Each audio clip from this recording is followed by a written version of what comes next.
ఏది అయినా ఆచి చికెన్ మసాలా రోజు జరిగినటువంటి అంశాన్ని చెప్పేటువంటి ప్రయత్నం చేయాలి తప్ప ఈ విధంగా మేము అనేక చోట్ల ప్రభుత్వ భూముల్లో ఈరోజు కాపాడి వాటికి కంచెలు వేసి బయట ప్రపంచం చెప్తా ఉన్నాం. ఈరోజు చెరువులు, కుంటలు, నాలాలకు సంబంధించి కూడా చెప్పే ప్రయత్నం చేస్తుంది. ఈరోజు భూ కబ్జాల నుంచి విముక్తి కల్పించింది మీ కళ్ళకి కనిపించుతుందా అని అడుగుతా ఉన్నాం. మీరు ఈరోజు భూ కబ్జాలని చేసేటువంటి నిరాధారమైన ఆరోపణలు, ఈరోజు ప్రభుత్వాన్ని బదనం చేసేటువంటి కార్యక్రమాలు తప్ప మరొకటి కాదని మాట ఈ సందర్భం తెలియజేస్తా ఉన్నాం.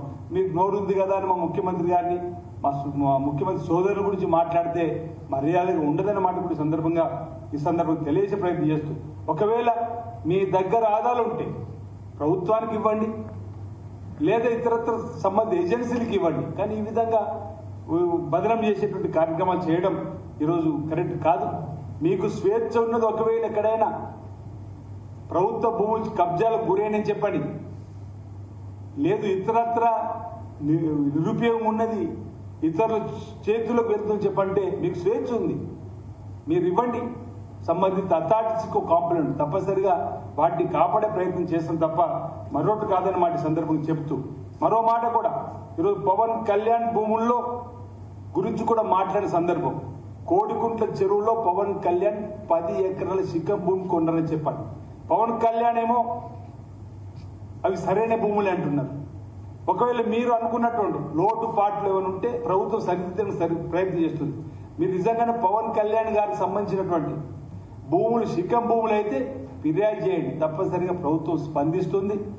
పవన్ కళ్యాణ్ అయినా ఎవరైనప్పటికీ కూడా గతంలో మీద ఒక సీనియర్ నటుకు సంబంధించినటువంటి భూమి చెరువులో ఆక్రమణకు గురైందంటే అక్కడ ఉన్నటువంటి కళ్యాణ మండపంకు సంబంధించి కూడా తొలగించేటువంటి సందర్భం చేసినటువంటి పరిస్థితి. అంటే ప్రభుత్వం యొక్క చిత్తశుద్ధిని చెప్పే ప్రయత్నం చేస్తున్నా.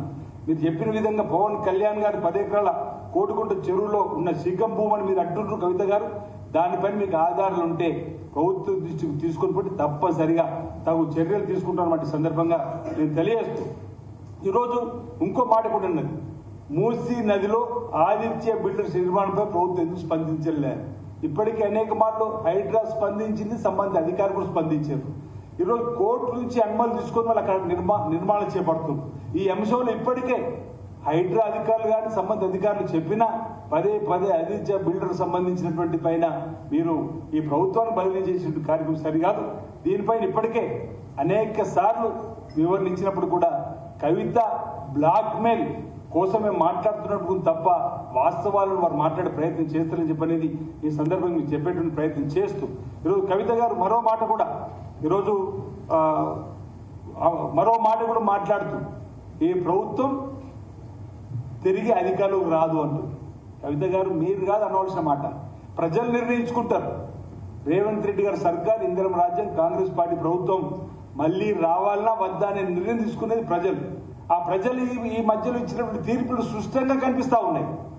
ఇందిరమ్మ రాజ్యం కొనసాగాలని చెప్పని ఏ ఎన్నిక వచ్చినా ప్రజలు రేవంత్ రెడ్డి గారి సర్కార్కి ఇందిరమ్మ రాజ్యం, అందుకే మేము మళ్ళీ వచ్చే ఎన్నికల్లో గెలుస్తామన్నాడు ఒక ధీమా రేవంత్ రెడ్డి గారు 2034 అనుకుంటామని చెప్పిన మాట చెప్పిన సందర్భాన్ని కూడా గుర్తు చేస్తూ, ప్రజలు విజ్ఞులు ఈరోజు ప్రజల ప్రయోజనాల కోసం చేపట్టిన కార్యక్రమం 2 కండ్లలాగా ఏదైతే సంక్షేమం అభివృద్ధిని ముందుకు తీసుకుపోయే ప్రయత్నం చేస్తూ ఉంటే, ఈరోజు అభివృద్ధిలో హైదరాబాద్ మహానగరాన్ని 4th సిటీగా తీసుకొచ్చి రూపొందించేటువంటి కార్యక్రమంలో కానీ, హైదరాబాద్ మహానగరానికి మెట్రో తీసుకొచ్చేటువంటి ప్రయత్నం చేసిన సందర్భంలో కానీ, ఆర్ఆర్ఆర్ తీసుకొని వచ్చేటువంటి ప్రయత్నం, మీరు ఓఆర్ఆర్ బయట RRR తీసుకొచ్చేటువంటి సందర్భం, అంటే ఓ ప్రణాళికాబద్ధంగా ఈరోజు మహానగరాన్ని విశ్వనగరంగా తీర్చిదిద్దే క్రమంలో చేసేటువంటి ప్రయత్నాలు ఈరోజు మహానగరంలో కూడా ఎక్కువగా సీట్లు రావడానికి స్కోప్ కనిపిస్తున్నట్టు వేళ గ్రామీణ ప్రాంతాల ప్రజలకు అందరూ సంక్షేమాన్ని కూడా చూసి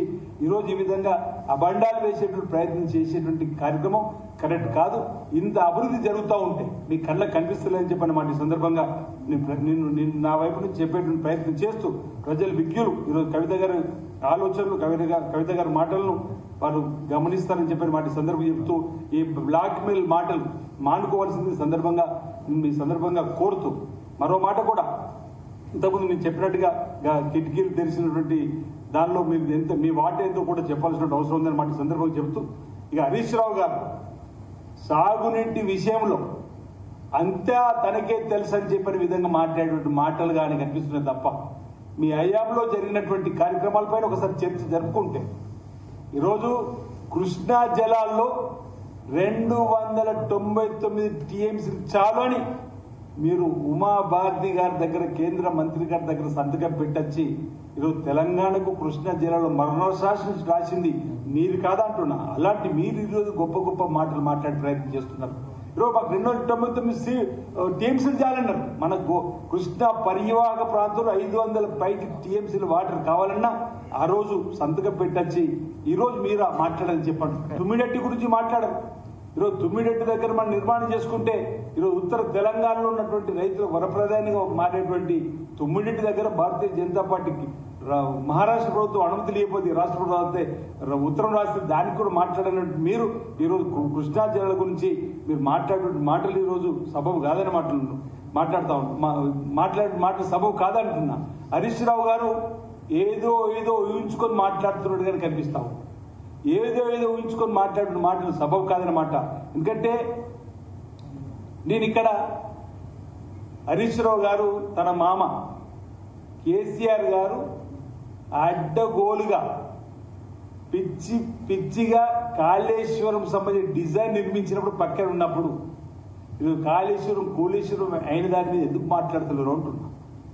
అంటే మీ హయాంలో జరిగినటువంటి ఆలోచనలు ప్రజలకు సంబంధించి తెలంగాణకు సంబంధించి అప్పుల కుప్ప రాష్ట్రంగా మారడానికి ఆ నిర్ణయాలు కారణమైనట్టు దానిపైన ఎందుకు మీరు ప్రజలకు క్షమాపణ చెప్తున్నారని చెప్పండి అడుగుతా ఉన్నా.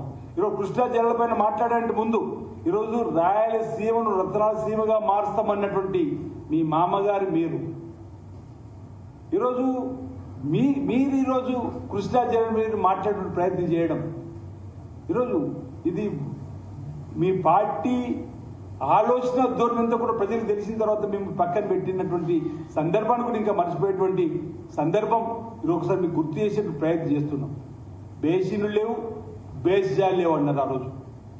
జగన్ గారు వస్తే ప్రగతి భవన్లో ప్రజాభవన్లో ఆనాడు అక్కడ ముఖ్యమంత్రి గారు వస్తే పక్కన సరే ఎవరైనా అతిథి వస్తే భోజనం పెడతాం. అప్పుడు మీరు పక్కన ఉన్నటువంటి సందర్భం నీళ్లు కూడా తాగటానికి అందించినటువంటి మీరు ఈరోజు మాట్లాడే మాటలు ఈరోజు రాయలసీమ రత్నాలసీమగా మారుస్తామన్నటువంటి మీరు, బేసిన్లు లేవు బేసిజాలు లేవు అన్నటువంటి మీరు ఈరోజు తెలంగాణ గురించి మాట్లాడే ప్రయత్నం చేస్తున్నారు. మా ముఖ్యమంత్రి రేవంత్ రెడ్డి గారు ముందే చెప్పడం జరిగింది, కృష్ణా జలాల్లో మా వాటాను, గోదావరి జలాల్లో మా వాటాలు.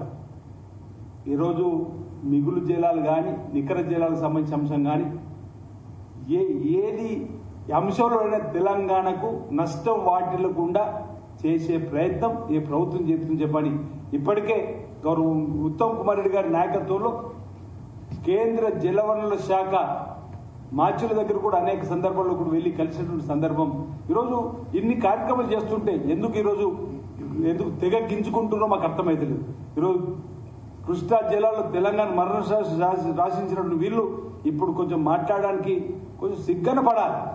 అరే మా హయాంలో మేము కృష్ణా జలాలకు సంబంధించి గోదావరి జలాలకు సంబంధించి ఈరోజు తెలంగాణకు రావాల్సినటువంటి హక్కులను నిధులు నీళ్లు నియామకులు చెప్పని మీరు తీసుకురాలేకపోయినా చెప్పని ఇప్పటికైనా తెలంగాణ ప్రజలకు సమాజానికి క్షమాపణ చెప్పి ముక్కు నేలకు రాసి ముందుకు పోయేటువంటి ప్రయత్నం చేసేటువంటి సందర్భం ఉంటే బాగుంటుంది తప్ప ప్రతిదీ ఫక్తు రాజకీయం ఫ్రస్ట్రేషన్ లో మాట్లాడే మాటలు పొలిటికల్ డైవర్షన్ చేసేటువంటి మాటలుగానే వారి ఆలోచన తప్ప మరొకటి కాదు. ఈరోజు కృష్ణా జిల్లాల్లో మీరు ఎందుకు 299 టీమ్స్ చాలా చెప్పి ఆ రోజు లేఖలపై ఆ రోజు ఉమాభారతి గారి దగ్గర సంతకం పెట్టించిన దానికి ఈరోజు మీరు క్షమాపణ చెప్పాల్సినటువంటి సందర్భం. పిచ్చి డిజైన్ తో కాళేశ్వరాన్ని కూలేశ్వరం చేసిన దానిపైన మీరు సమాధానం చెప్పాల్సినటువంటి సందర్భం ఏదైతుందో దానికి మీరు సమాధానం చెప్పాలి తప్ప ఈ విధంగా సాగునీటి రంగం పైన మాకేదో బాగా తెలుసని చెప్పే ప్రయత్నం చేయడం కరెక్ట్ కాదు. గౌరవ ముఖ్యమంత్రి రేవంత్ రెడ్డి గారి నాయకత్వంలో సాగునీటి రంగంలో కూడా శరవేగంగా ప్రాజెక్టుల నిర్మాణం పూర్తి చేసి రైతాంగానికి సాగునీరుని అందించాలని చెప్పిన ప్రయత్నం ఈరోజు పాలమూరు రంగారెడ్డికి సంబంధించినటువంటి ప్రాజెక్టుని ఏ విధంగా శరవేగంగా ముందుకు తీసుకుపోవడం చేసిన ప్రయత్నం కానీ ఇతరత్ర ప్రాజెక్టులు అన్ని కూడా ముందుకు తీసుకుని ప్రయత్నం చేస్తూ ప్రయారిటీ ప్రాజెక్టులుగా కొన్ని తీసుకొని వాటి నిధులు కూడా వెచ్చించే విధంగా మీ హయాంలో అయితే భూ సేకరణ కూడా డబ్బులు ఇవ్వకుండా మీరు భూమి పూజలు చేసుకొని ఫౌండేషన్ వేసుకొని ఎన్నికల కోసమే ఇక వచ్చే నీళ్ళని చెప్పని ప్రయత్నం చేసినటువంటి సందర్భం మీదైతే ఈరోజు భూ సేకరణకు నిధులు ఇప్పించి తర్వాత పనులు చేసేటువంటి కార్యక్రమం మొదలుపెట్టేటువంటి పరిస్థితి ఈరోజు తెలంగాణ రాష్ట్రంలో గౌరవ ముఖ్యమంత్రి రేవంత్ రెడ్డి గారి నాయకత్వం జరుగుతుంది తప్ప మరొకటి కాదన్నమాట ఈ సందర్భంగా నేను తెలియజేస్తూ ముందుగా తుమ్మిడెట్టి దగ్గర ఈ ప్రభుత్వం నిర్మాణం చేయడానికి ముందుకు పోతున్న క్రమంలో మహారాష్ట్ర భారతీయ జనతా పార్టీ ప్రభుత్వం ఈరోజు సమయం ఇస్తే దానిపైన భారతీయ జనతా పార్టీని కూడా ఈరోజు మేము చెప్పడం జరిగింది.